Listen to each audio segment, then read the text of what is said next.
One. There we are. Hi, everybody. Welcome to our special meeting. So we had lots of business to discuss tonight, and we decided to hold a special meeting so we could give Mr. Chang an opportunity to give us an update on what's happening with our timeline for the reopening of school plans. So welcome and thanks for joining us. Just quickly, before we get to Mr. Chang, I just wanted to say thank you to all the members of the community who did write to us. I wanted to just acknowledge all of the letters that have come in.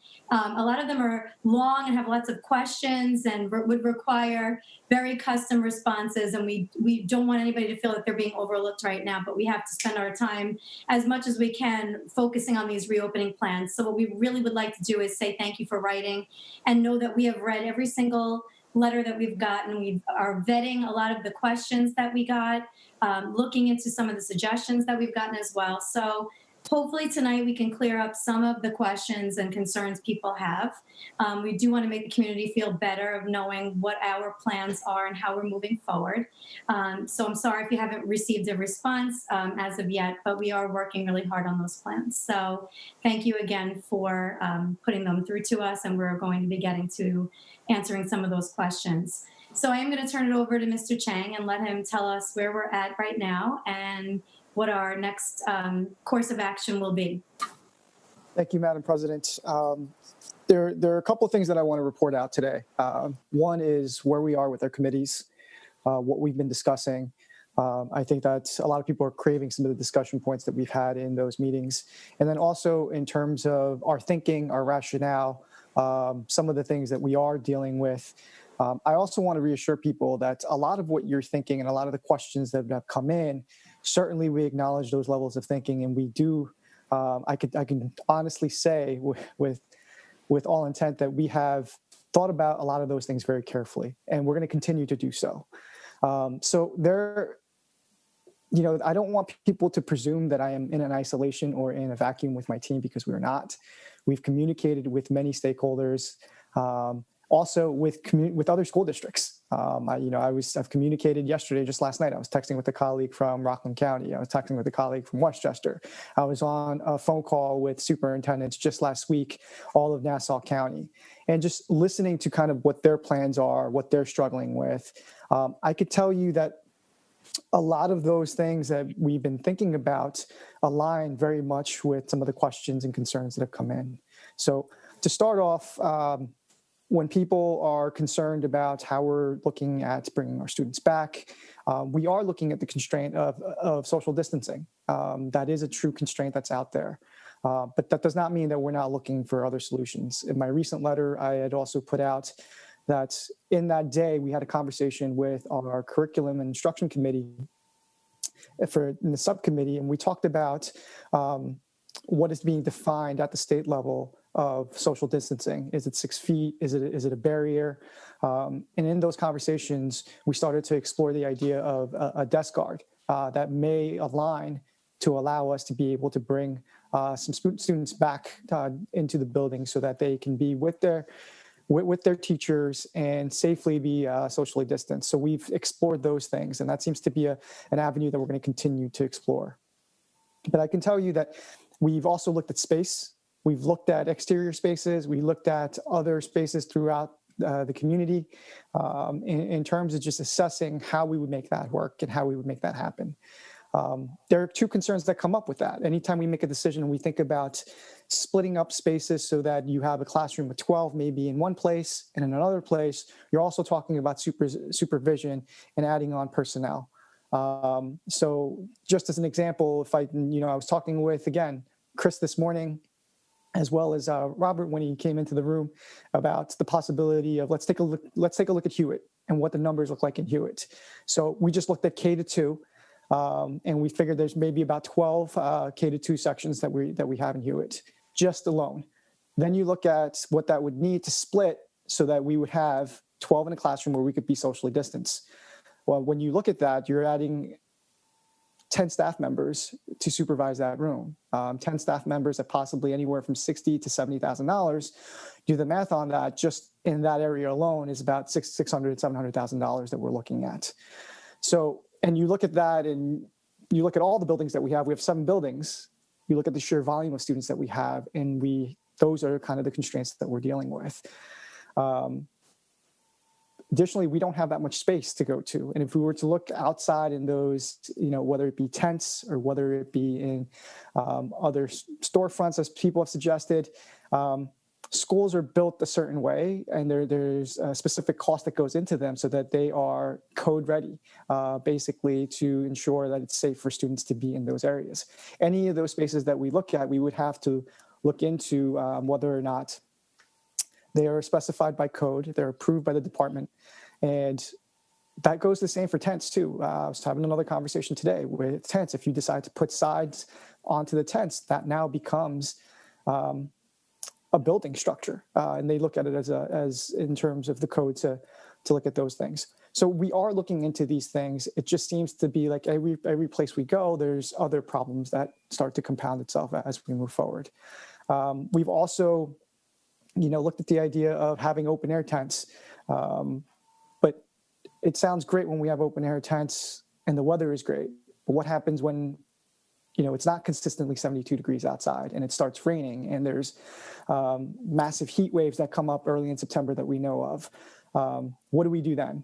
So, all of these questions we've asked, and as we continue to look, I think we've come to a place where we're looking at the desk guards as probably the best remediation to be able to allow, at least for some of our youngest learners, to be able to come in.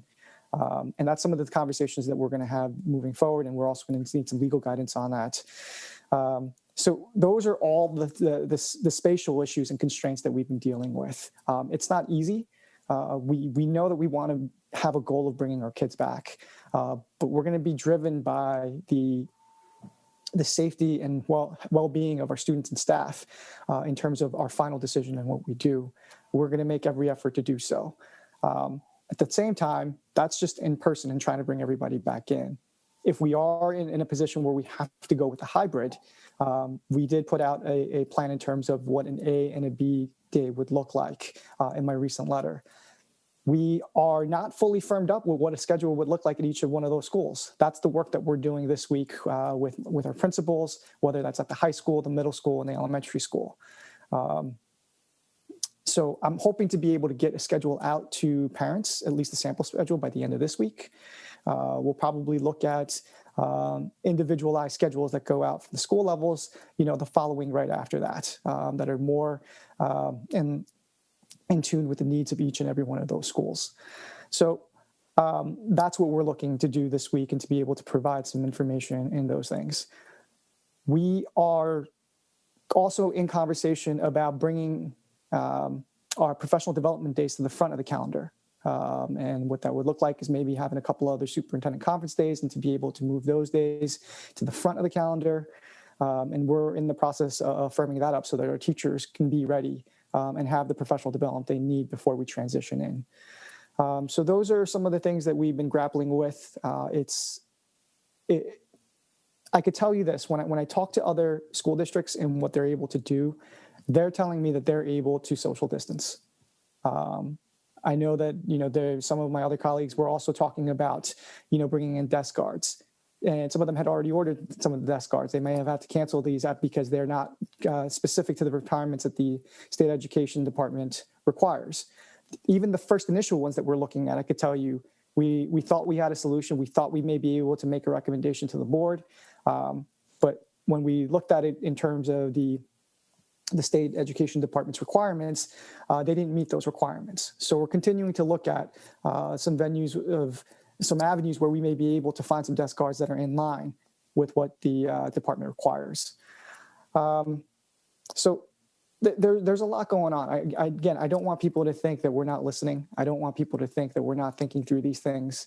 I understand that people want more information, and to that end, I do have a plan in terms of giving at least some face time on my end to the community. I think hearing from me week to week is going to be a good thing, which is why I'm planning to do a live stream with a set time and a set date, which will also be recorded and people could watch as well. That way I could give everyone a constant update on what's going on in the conversations we're having in all of our subcommittees moving forward. And I may ask board member, maybe a committee member to join me. I might ask, my anchors to join me in some of those conversations as we move forward. So at the end of the day, I think I could say that our goal is to try to get as many kids back in the safest way possible. And we are looking at every avenue to try to do that. We have a set model in terms of an all-in. When we all get back in, we're going to be at the regular schedules and we'll be able to get people back in. We have a hybrid model in terms of if we can't bring everybody back in, that we have set in place. And then we also have a remote model in the event that we would have to go fully remote. That does not mean that the specific details aren't being worked on and crafted out. Additionally, as I mentioned in my previous letter, that there will be a survey that's going out, hopefully by tomorrow morning, that asks specific questions about what you would do with your child, given the parameters if we were to get desk guards, and would you be willing to send your students back in a class of 20 to 25 at the elementary level? Would you prefer an AB in terms of an AM PM as opposed to AB where it rotates days? So there are some questions that we're going to want to gather information from, and that will get us to a better position to use that information and continue to plan moving forward. But that's where we are. I'm going to also take this opportunity to answer questions from the board if you have any questions with anything that I've said thus far. June, could you just give the community a little bit of a timeline into your strategy in terms of rolling out information? So we know that we've heard other districts have already put out letters to their community with what seems like specific plans, but during the forum, we talked a little bit about kind of waiting on Governor Cuomo's final guidance, which is due out this week, and creating our final plans from there. You talk a little bit about what people can expect in the next day, week, and going forward. Yeah, I think the strategy was always to try to have a plan that could be adaptable to the information that we were going to end up getting. I don't think anyone in the state really knows what Governor Cuomo is going to say or what the parameters are going to be officially at the end when he decides schools are going to be back. We're assuming that it is with masks and 6 feet or the social distancing. So we wanted to be ready in terms of at least making those decisions as closer to that date as possible, because we know that we knew that we had specific constraints that we had to deal with. Additionally, we wanted to be able to make clear adjustments so that we could give the community exactly what it is that we're going to be able to do when those adjustments are put into place. So with that, what I want to do is once the governor comes out with his announcement in terms of what we're going to be doing next, is to be able to then take our schedules, adapt them, and be able to roll those out by the end of this week. So to give people an idea of what their bell schedules are going to look like, what are they going to be coming into class with, what instruction is going to look like remotely or in hybrid formation of those schedules. And then to be able to fully get some of those information pieces out to the community as a decision was definitive in terms of the direction that we needed to go. I didn't want to be put into a situation where I committed to something firmly and then had to kind of step back and say, okay, we said this, but now we need to go and do this. I think we laid out that we have a model for all three of those venues. And once we are selecting with one, we're going to go with that and then be able to give scheduled details for that to our public. You have other questions from board members? June, how the guidelines we're trying to follow, there's a confusion about that. Some say if you're wearing a mask, you can be 3 feet. Some say you have to be 6 feet and a mask. So what are we basing our capacity on? Is it 6 feet with a mask on at this point? Right now it's 6 feet and a mask. It's 6 feet or barrier. That's what the guidance from the state education department. First, there was a little bit of confusion about that. A few weeks, just last week, they sent out another clarification, which I believe was shared in our instructional committee meeting as well in terms of what that meant. I'm also in the process of trying to get further clarity on what that barrier and that 6 feet really means. I could tell you with most of my colleagues that I've talked to, they're saying 6 feet is 6 feet. There are some that may not take that interpretation, but I think they're also waiting on guidance from their legal team. So we're standing 6 feet in a mask 6 is feet in a mask. what we're trying to accomplish. If we were to get some kind of screening desk, we could be closer. If there is a screening mask, there is no distance stipulated right now. It just says you have to be behind the screen and with mask. So just to clarify for a second, if we can get some kind of barrier, and I do understand from our conversations that it has been difficult to try to figure out what that barrier looks like under all the different rules that we have, and they keep changing. Mm-hmm. So that's a challenge. But if we were able to get a barrier, mm-hmm. then the 6 feet rule, it's 6 feet or a barrier and a mask, right? Correct. Okay. So with the discussions that we've just had now about barriers, it seems like barriers are only being bantered about for the younger children. Is there a reason for that? If it's a barrier and a mask? That's a great question. Thank you for asking it. The reason why we think it's easier for us to manage that in the lower grades is because there's less movement, where we could account for their movement, less places to congregate. Whereas in the middle school and at the high school, you got to remember the middle school and the high school are double or sometimes triple the number of what we have in our elementary. So that's more people that are in a single space. And if they're congregating in the hallways, if they're congregating, during passing, or in bigger spaces, there's more opportunities to do that. Whereas at the elementary, you could keep them stationary within that classroom. And if you have those partitions that are in place, they could stay there. And the chances of us, what they're talking about in terms of bodies and virus overload, we think that would be safer within that environment. But that's another question that we have to ask our attorneys as well in terms of that interpretation of it. Right. And in terms of some of the guidelines seem to suggest that if you can't social distance, which would be either the 6 feet or the barrier, then you would have to wear the mask. So in those highly populated areas, if there was a way to thin them out and not have them be that populated all at once with the changing of classes, maybe we could come up with something there. Would the mask then work, or is that something we're still waiting for clarification from the attorneys later on?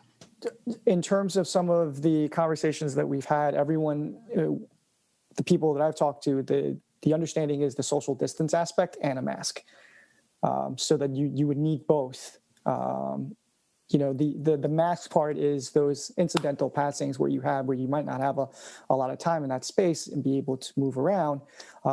But the understanding in terms of my initial conversations and what I've read from the department is that it is, the 6 feet barrier and mask. So it's social distancing and a mask. Thank you for clearing that up. Yeah. Okay. And I don't mean to just repeat this, but just to be clear, we're talking about wearing masks basically all day long. Wherever we need to be, yes, unless that's why we're building in mask breaks. Which was my next question. Yeah. Thank you. So that's what we would build in, some sort of mask break, regardless of whatever secondary, elementary. Yes. June, for your informational sessions that you're going to be doing, the live streaming sessions, mm-hmm. Has there been any thought given to breaking it down by grade level or, secondary and elementary at least? So as we're becoming more and more detailed and more specific with those level plans, maybe it might be useful, just a thought, to kind of separate them out that way. Yeah, you're in my head. So yes. Yeah. I think it's important because of the way the schedules are going to work. They're going to be different. I think the questions that we're going to get are going to be specific to those two areas. And so to be able to give some insight into both of those areas that are going to be helpful, I think, to our parents. Thank you. And then we've had a lot of questions from parents after the forum feeling as if maybe the middle school wasn't addressed in terms of any specifics. Do we have any more information on how the middle school would look? Yeah, the middle school is also working. And Christine, I believe you were in that meeting when we were talking, and I believe Kelly, you were also in that meeting. We're looking at trying to keep them as aligned as possible in that A-B structure. So they're starting to look at their schedules and break them down and see how they're able to, one, take that schedule and put that possibly into place, but also looking at balancing those classes so that you don't have, one class that may have 3 because they fall a certain way in the alphabet, and class that has 15, 14 students. So they're going to be looking at that this week. That's what they're doing. I know that when I walked past John's office today, that's what he was looking to do. And I know from talking to Sheila that's one of the things that she's been talking about as well. We were talking about Power School in that meeting, if you recall, and whether or not Power School can do a mock schedule off of what we've already had if we were able to just generate and run a program that would give us a different set of balanced out schedules. So that's the phase that they're in right now. And noted, which I think this is the reason why if I do any other forum next, I might just ask all my principals, because I don't want anyone to feel like they are left out in that sense. I was trying to save people a night out. A night in, let's say, or a Zoom in. But I think, it would be great for us to maybe have everybody on next time. Maybe not everyone may get to a question, but I figured just having them there would be a good thing. I'm sure they're going to have some really good insights, particularly because they're working on their individual schedules and what their buildings are going to look like. I'm just glad that we're going to be able to report out more efficiently and accurately the information from the different committees, because being on the instructional committee as a board member, I had stated I felt as if I knew the instructional committee, but that I didn't really necessarily have a full understanding of what all the committees were doing. So I think it's a great idea that if we communicate amongst ourselves and then communicate all of the information to the public, everyone will be a part of the conversation. I know that being in the instructional meeting, the principal at the middle school was very involved in that meeting. And I know that from being in the meeting and watching her participate and contribute. But the general public doesn't know all the things she was doing. So I think it's important to let everybody know all the hard work, and people were working on their vacation to be in those meetings, and they were coming on their own time, everyone involved, and let them know what has come out of all of that hard work and put it out there so people know what we've looked at and what didn't work and why it didn't work. And maybe people have ideas to make it better. I think it's also important to note that we're dividing out the instruction committee now. So we're going into subgroups for the secondary focus and the elementary focus. So as being part of those, being privy to those conversations as well, I think now that it's time to get more specific and more granular based on the grade levels, sharing that information out as we move forward will really be an important priority. I agree. June, also when it comes to the cohorts, we've talked about how the situation is fluid. So, Governor Cuomo may come out with something. We're going to employ a plan, which could change again based off of infection levels rising, or change. Something happens within the community, quarantining must be put in place. We may have to go in and out of these models. And I think that we accept that fact, and we want our parents to know that we have to be fluid and they have to be fluid. Our teachers have to be fluid. But I think it may help parents also to understand, if we were in a hybrid situation, what cohort their student might be part of on the sooner side, because when it comes to childcare, I know that that's another concern parents have in terms of planning. So knowing that those plans can change, and we all accept that, but maybe having some idea of what grouping their students might be assigned to on the sooner side would help parents feel that they understand, if it's this model, then I know it's these days. If it's this model, then I know it's these days. Because I think that's where people are starting to, now it's August and people are feeling closing in. Are there plans to give some of that specific information to parents? Yes. What we'll do is, once we figure out what the schedules are going to start looking like, I believe some of our principals have already started doing the cohorting of their students based on if there would be a hybrid, this is what it would look like.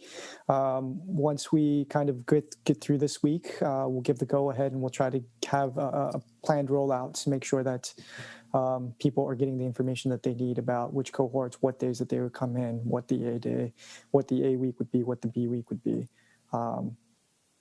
as we transition back into school.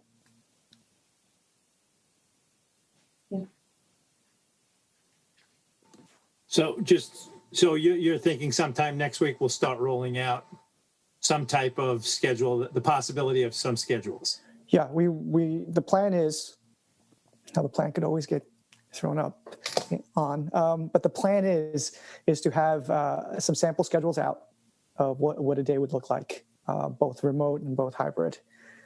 If we're back full, then we all know that we go within our typical schedules, and that would be the push out. But if we were to go out, we would give out those schedules over the end of this week, hopefully with my communication on Thursday that goes out. And then the following week, the schools can then start working on cohorting and getting more of that information out to parents specific to those schools that we have in town.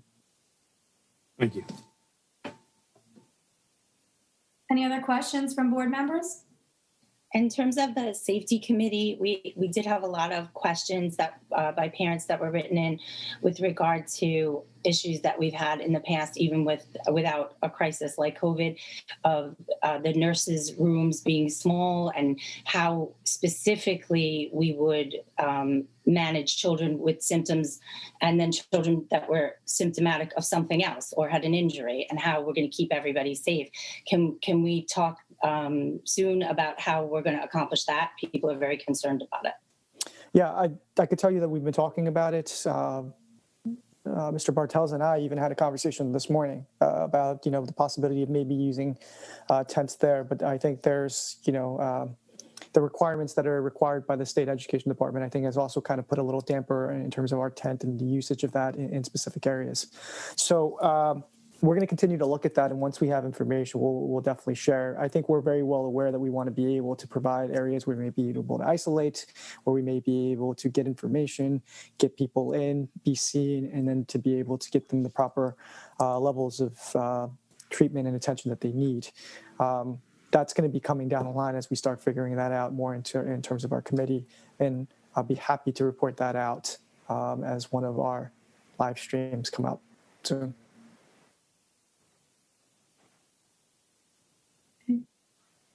So, like I said, this was kind of an extra meeting where we were going to be gathering to discuss some things. We wanted to take the opportunity to speak to the public. So let's just talk about our next meeting briefly. We have a meeting scheduled for next week, which is August 12th. And we're waiting June to see what the guidelines are in terms of what our in-person versus virtual meeting requirements are. That's always a challenge. So as of right now, we're allowed to gather 50 people. If we're able to be in person next week, we may have to limit the amount of people that can attend the meeting. So we're going to try to be creative and figure out ways that people can participate in that meeting. It is a regular meeting, and we understand that there's a lot of comments people would like to make or questions. So we're looking hopefully to days where we're going to be gathering in person, but that meeting would be next week at the earliest on the 12th. And June, I know we'll just tap out to the community and let them know how we're going to hold that meeting, correct? Yes. Okay. Any other questions?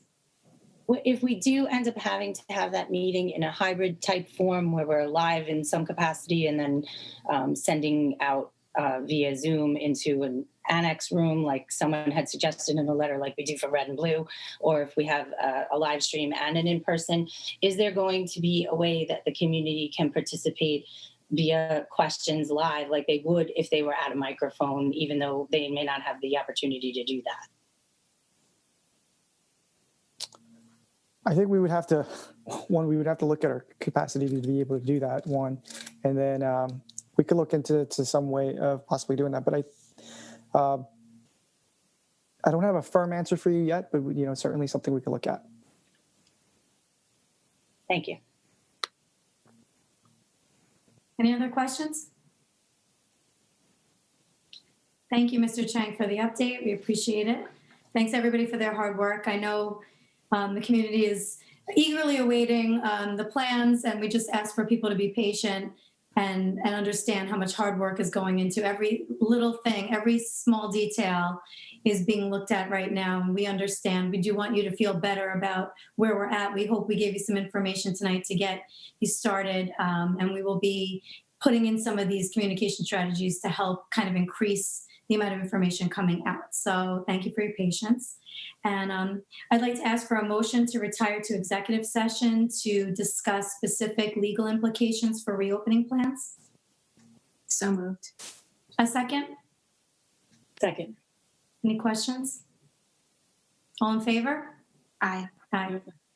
Aye. Thank you very much. We will see you on August 12th, and we will let you know as soon as possible as we have new dates to unfold to you. Thank you so much. Thank you. Bye.